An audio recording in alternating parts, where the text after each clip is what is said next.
আমার বাজারে একটা রিচার্জের দোকানে রিচার্জ করতেছিলাম। তো তখন হচ্ছে 10টা 30 বা 35 মিনিট নাগাদ হচ্ছে মনে হয় কম্পিউটার ট্রেন আপনার ময়মনসিং থেকে ঢাকার দিকে যাচ্ছিল।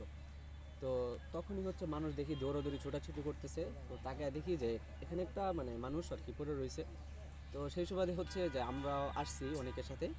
আসার পর হচ্ছে দেখি একটা মহিলা সাথে একটা হচ্ছে বাচ্চা নিয়ে, মানে বাচ্চাটা ওইখানে পড়ে রয়েছে আর মহিলাটা এখানে পড়ে রয়েছে। তারপর হচ্ছে লোকমুখে শুনছি যে মহিলাটা নাকি এই আম গাছতলে প্রায় সকাল থেকে বসে আছিল বাচ্চাটা নিয়ে, আর হচ্ছে যে আপনার ফোনে কথা বলতেছিল। তো সম্ভবত ফোনে কারোর সাথে ঝগড়া টগড়া করছে বা সম্ভবত এরকম কিছু। তারপর ওই বাচ্চাটা নিয়ে এখানে জাপ দিছে আর কি। তো জাপ দেওয়ার বাচ্চাটা নিয়ে জাপ দিছে, কিন্তু শেষ মুহূর্তে সম্ভবত বাচ্চাটাকে আপনার ফালায় দিছে আর কি। যার কারণে বাচ্চাটা মাথাতে হালকা চোট পাইছে, কিন্তু মহিলা গুরুতর জখম হয়েছে। মাথার মধ্যে প্রচণ্ড পরিমাণে চাপ পেয়েছে, যার ফলে হচ্ছে যে আপনার এই নাক দিয়ে, কান দিয়ে, মুখ দিয়ে প্রচণ্ড পরিমাণে ব্লিডিং হয়েছে। এবং ট্রেন চলে যাওয়ার পরেও হচ্ছে আপনার পাটা অনেকটা হচ্ছে আপনার ভেঙে গেছে, কিন্তু পাটা কাটে নেই। সেটা হচ্ছে অনেকে বলতেছে যে আসলে ট্রেনের চাকার নিচে যদি পড়তো সেক্ষেত্রে হচ্ছে মানে কাটার একটা সম্ভাবনা থাকতো আর কি। তো এই ক্ষেত্রে পাটা কাটে নাই, কিন্তু পাটা ভেঙে গেছে। তো মহিলাটা প্রায় 25 থেকে 30 মিনিটের মতন জীবিত ছিল, কিন্তু কোনো রকমের মানে কথা বলতে পারতেছিল না। তারপর মারা গেছে। বাচ্চাটাকে হচ্ছে একজন শ্রীপুর উপজেলা স্বাস্থ্য কমপ্লেক্সে নিয়ে গেছে। আর হচ্ছে যে এখানে একটা ফোনও পাওয়া গেছে মহিলার।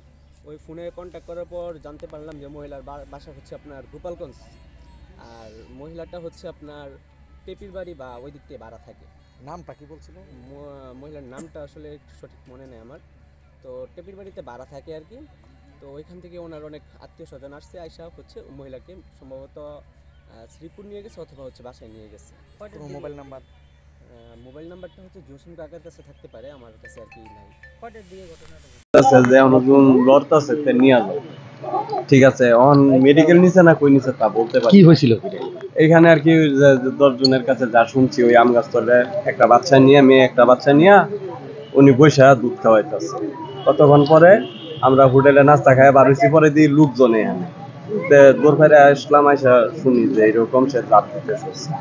জাপ দিছে, এই ট্রেনের নিচে পরে নেই, সাইডে পড়ছে। পড়ার পর ডাইন পাউডা ভাঙিয়া গেছে, আর মেয়ের বাচ্চাটার কফটা টাইপা গেছে। ডাবার পর ওরে এখানে নিয়েছিল ডাক্তার এনে, ডাক্তার এনে থেকে আবার ঘুরাই দিছে, পরে নিচে শ্রীপুর হাসপাতাল।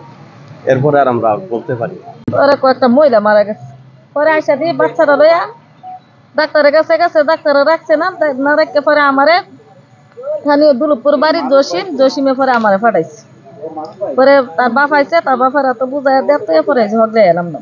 ও মহিলার কই আছে মানে বর্তমান? মহিলা কই আছে এটা বলতে পারি না। কারা তো বুঝাই দিছে? এই শিশু বাচ্চারা বুঝাই দিছে তার বাবার সাথে। কোন জায়গায় বুঝাই দিছে? এই শ্রীপুর মেডিকেলে অ্যাম্বুলেন্সের মধ্যে উঠাই দেখতে।